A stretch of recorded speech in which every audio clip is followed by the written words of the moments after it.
Hello everyone, welcome to our YouTube channel CCA academy. आज हम discuss करेंगे atomic structure के बारे में। तो स्टार्ट करते हैं। Atom atom is a combination of two words. Atom जो है वो एक ग्रीक वर्ड है एंड कम्बिनेशन है टू वर्ड्स का, ए एंड टोम। ए का मतलब होता है नोट, टोम का मतलब होता है डिविजिबल। मीन्स जब ए दोनों वर्ड्स ही कंबाइन कर जाते हैं तो एटम बन जाता है, और ये इनके मीनिंग भी कंबाइन कर जाएंगे तो बन जाएगा नॉट डिविजिबल। ठीक है, तो एटम क्या होता है? नॉन डिविजिबल होता है। दूसरी बात करेंगे, atom is a Greek word. Atom क्या है? एक ग्रीक वर्ड है and it's meaning is indivisible, और इसका मीनिंग है इनडिविजिबल, मतलब ये फर्दर डिवाइड नहीं होता है। नेक्स्ट बात करेंगे एटॉमिक थ्योरी। एटॉमिक थ्योरी किसने दी है? जॉन डाल्टन ने, जिसमें इन्होंने बोला कि मैटर जो है वो क्या करता है? स्पेस ऑक्यूपाई करता है। और मैटर बनता किससे है? तो मैटर बनता है एटम से। ठीक है, एटम से बनता है। उसके बाद बात की एटम की कि एटम किससे बनता है। तो atom is he said matter is made up of 3 सब एटॉमिक पार्टिकल्स। ठीक है, मैटर नहीं आएगा यहाँ पे, एटम आएगा। He said atom is made up of 3 सब एटॉमिक पार्टिकल्स। सब एटॉमिक पार्टिकल कौन कौन से? वो है electron, proton and neutron. Electron जो होते हैं वो नेगेटिवली चार्ज होते हैं एंड प्रोटॉन जो होते हैं वो पॉजिटिवली चार्ज होते हैं एंड न्यूट्रॉन होते हैं न्यूट्रल, इन पे कोई भी चार्ज नहीं होता है। नेक्स्ट बात करेंगे इसके स्ट्रक्चर की। तो स्ट्रक्चर होता है ये, ठीक है, जिसके सेंटर में होता है न्यूक्लियस। न्यूक्लियस में प्रेजेंट होते हैं प्रोटॉन एंड न्यूट्रॉन। न्यूट्रॉन तो न्यूट्रल होते हैं, प्रोटॉन पे होता है पॉजिटिव चार्ज, इसीलिए न्यूक्लियस जो है वो पॉजिटिव चार्ज कंटेन करता है। क्लियर? नेक्स्ट बात करते हैं इसके आउटर शेल के बारे में। इसी को ऑर्बिट भी बोलते हैं। तो इसके आउटर ऑर्बिट्स में क्या होता है? इलेक्ट्रॉन प्रेजेंट होते हैं जो कि नेगेटिवली चार्ज होते हैं। तो इलेक्ट्रॉन, प्रोटॉन एंड न्यूट्रॉन से ही एटम बनता है। ठीक है, नेक्स्ट बात करेंगे कि according to atomic theory, John Dalton ने बोला कि एटम क्या है? जिससे मैटर बनता है। ठीक है, और एटम क्या करता है? केमिकल रिएक्शन में पार्ट लेता है। ठीक है, atom is taking part in chemical reaction. And another thing is atom can neither created nor destroyed. Atom को ना ही क्रिएट किया जा सकता है और ना ही डिस्ट्रॉय किया जा सकता है। क्लियर बात? नेक्स्ट है फर्स्ट एक्सपेरिमेंट, जो कि जे थॉमसन ने किया। इन्होंने इस एक्सपेरिमेंट में क्या किया ये देखेंगे। तो इसमें इन्होंने किया, he study the behaviour of gas at low pressure and high voltage. जो जे थॉमसन थे उन्होंने एक एक्सपेरिमेंट किया जिसमें वो गैस की बिहेवियर को स्टडी कर रहे थे। ठीक है, जिसमें इन्होंने इनर्ट गैस ली थी, हीलियम। ठीक है, और लो प्रेशर पे कर रहे थे और हाई वोल्टेज पे कर रहे थे। तो चलते हैं एक्सपेरिमेंट की तरफ। ठीक है, उसके बाद इसका एक्सपेरिमेंट का नाम देखेंगे कि इस एक्सपेरिमेंट का नाम कैसे ये नाम पड़ा। ठीक है, तो सबसे पहले देखेंगे एक्सपेरिमेंट जिसमें इन्होंने ली एक डिस्चार्ज ट्यूब ली, जो कि एक ग्लास की ट्यूब थी। ठीक है, उसमें इन्होंने 2 इलेक्ट्रोड लगा दी। इलेक्ट्रोड होते हैं पॉजिटिव एंड नेगेटिव।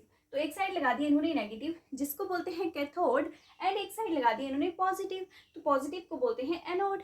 ठीक है, फिर इन्होंने एक वायर लगा दी। वायर बोल सकते हैं, वायर जो कि पॉजिटिव और नेगेटिव एंड को कनेक्ट कर दी। ठीक है, इनके साथ कनेक्ट कर दी, या फिर ये बोल सकते हैं कि लेयर ऑफ मेटल लगा दी। ठीक है, जब ये लगा दी इन्होंने, और इसमें क्या किया कि डिस्चार्ज ट्यूब में फिर हाई वोल्टेज दे दिया। ठीक है, हाई वोल्टेज लगा दी, जिसमें क्या होगा, करंट क्या इंक्रीज कर जाएगा। फिर वैक्यूम पंप लगाया। तो वैक्यूम पंप क्या करता है? इसका फंक्शन है it slow down the pressure in the discharge tube. ये क्या करता है? प्रेशर को स्लो डाउन करता है डिस्चार्ज ट्यूब में, क्योंकि ये इन्होंने स्टडी किसके किया था? लो प्रेशर पे। ठीक है, फिर इन्होंने क्या किया कि गैस को फिल कर दिया। Helium gas, inert gas fill की। इनर्ट गैस कौन सी होती है? जो कि नॉन रिएक्टिव होती है। क्लियर? नेक्स्ट, फिर प्रेशर वैक्यूम के थ्रू इन्होंने प्रेशर को लो कर दिया, वोल्टेज हाई कर दिया। फिर इन्होंने देखा कि आफ्टर फिलिंग द गैस, यहाँ पे जो नेगेटिव चार्ज है, यहाँ से कुछ नेगेटिव पार्टिकल्स जो हैं वो पॉजिटिव की तरफ अट्रैक्ट हो रहे थे। मीन्स पॉजिटिव क्या कर रहा था? एनोड जो है वो नेगेटिव पार्टिकल्स को अपनी तरफ अट्रैक्ट कर रहा था। यहाँ पे जा रहा था, और यहाँ पे एक स्क्रीन थी जहाँ पे ग्रीन ग्लो हो रहा था, ग्रीन ग्लो। ठीक है, तो इस रिएक्शन में उन्होंने देखा कि नेगेटिव चार्ज जो है वो अट्रैक्ट हो रहा है बाय पॉजिटिव चार्ज। अब पॉजिटिव और नेगेटिव को तो इलेक्ट्रोड्स बोलते हैं, तो वहीं से इन्होंने क्या किया कि नेगेटिव चार्ज को नाम दे दिया इलेक्ट्रॉन। ठीक है, तो इलेक्ट्रॉन की डिस्कवरी जो है वो बाय चांस इसी एक्सपेरिमेंट में हुई जो कि की जे थॉमसन ने। क्लियर बात। तो यहाँ पे हमने यही चीज देखी। फिर इन्होंने क्या बोला कि ये जो रेज जो है वो इस तरफ जा रही थी, नेगेटिव पार्टिकल्स, तो इन्होंने बोला कि कैथोड रेज है ये। ठीक है, कैथोड रेज जो है वो एमिट हो रही है कैथोड से, कैथोड से ही एमिट हो रही थी ना ये नेगेटिव चार्ज जो पॉजिटिव की तरफ जा रहे थे। ठीक है, दूसरी बात इन्होंने बोली, ये लिखा है मैंने, cathode ray emitted from cathode. Second बात इन्होंने बोली कि cathode rays travel in a straight line. Cathode rays क्या करती है, ट्रेवल करती है स्ट्रेट लाइन में, स्ट्रेट में ही जा रही है, कोई वेवी लाइन नहीं बन रही है, स्ट्रेट वायर है तो स्ट्रेट में ही जाएंगी। ठीक है, तो ये चीज नोट रखनी है कि कैथोड रेज ट्रेवल करती है स्ट्रेट लाइन में। ठीक है, तो अब यही कैथोड रेज से बात हुई कि कैथोड रेज जो है वो एमिट हो रही है, तो यहीं से इस एक्सपेरिमेंट का नाम आ गया कैथोड रे डिस्चार्ज ट्यूब और डिस्चार्ज ट्यूब एक्सपेरिमेंट। या तो इसको बोलते हैं कैथोड रे डिस्चार्ज ट्यूब और डिस्चार्ज ट्यूब एक्सपेरिमेंट, ये दोनों ही नाम इसी के हैं, क्योंकि यहाँ पे क्या हुआ कि कैथोड रेज एमिट हो रही थी तो उसी के बेसिस पे इसका नाम दे दिया। क्लियर। यहीं पे इलेक्ट्रॉन की डिस्कवरी हो गई। तो आपने याद रखना है कि इलेक्ट्रॉन की डिस्कवरी किसने की, जे थॉमसन ने।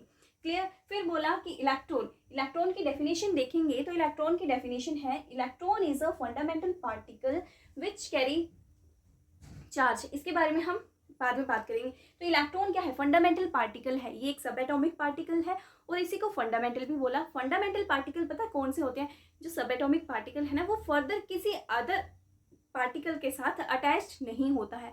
फंडामेंटल मतलब होता है कि वो सेपरेट होते हैं। ठीक है, जैसे इलेक्ट्रॉन है तो ये इलेक्ट्रॉन ही है, ये कोई प्रोटॉन के साथ कंबाइन नहीं कर रहा है यहाँ पे। ठीक है, तो इलेक्ट्रॉन एक फंडामेंटल पार्टिकल है। ठीक है, नेक्स्ट बात करते हैं मास ऑफ इलेक्ट्रॉन की। मास ऑफ इलेक्ट्रॉन में आता है 1/1840 टाइम्स ऑफ हाइड्रोजन। यहाँ पे बोला कि इलेक्ट्रॉन का मास जो है वो 1840 टाइम्स ऑफ हाइड्रोजन है, या फिर कई बार आपसे एग्जाम में ये वाला भी पूछा होता है कि 1/1837 टाइम्स ऑफ हाइड्रोजन। ये दोनों ही कंसेप्ट याद रखनी है और ये दोनों ऑप्शन एक साथ नहीं आते हैं, तो दोनों वैल्यूज क्या है, नियर बाय है, तो यही आपने याद रखनी है। क्लियर। फिर बात करते हैं कि mass of electron in magnitude. Magnitude में बात करेंगे तो हमारे पास मास आएगा 9.11 इंटू 10⁻⁻31 किलोग्राम इलेक्ट्रॉन का मास है। फिर अगर ग्राम्स में बात करें तो यहाँ पे क्या आ जाएगा, 9.11 इंटू 10⁻⁻28 ग्राम आ गया इसका मास। फिर बात करते हैं चार्ज ऑफ इलेक्ट्रॉन। इलेक्ट्रॉन के चार्ज की भी बात करनी पड़ेगी यहाँ पे। तो यहाँ पे कैलकुलेट किया, मतलब जो चार्ज है इलेक्ट्रॉन का वो कैलकुलेट किया RA मोलिकर ने। वो एक एक्सपेरिमेंट कर रहे थे जिसमें क्या हुआ कि चार्ज कैलकुलेट हो गया इलेक्ट्रॉन का, तो ये किया है RA मोलिकर ने। ठीक है, और जो एक्सपेरिमेंट ये कर रहे थे उस एक्सपेरिमेंट का नाम है मोलिकन्स ऑयल ड्रॉप मेथड। ठीक है, मोलिकन्स ऑयल ड्रॉप मेथड से इलेक्ट्रॉन का चार्ज जो है वो डिस्कवर हुआ है। ठीक है, तो यहाँ पे चार्ज ऑफ इलेक्ट्रॉन की बात करें तो ये है हमारे पास चार्ज -1.602 इंटू 10⁻⁻19 सी क्या है, कोलम। ठीक है, सी होता है कोलम, तो जो हमारा चार्ज है वो कोलम में है और ये माइनस है तो ये मैग्नीट्यूड में है चार्ज।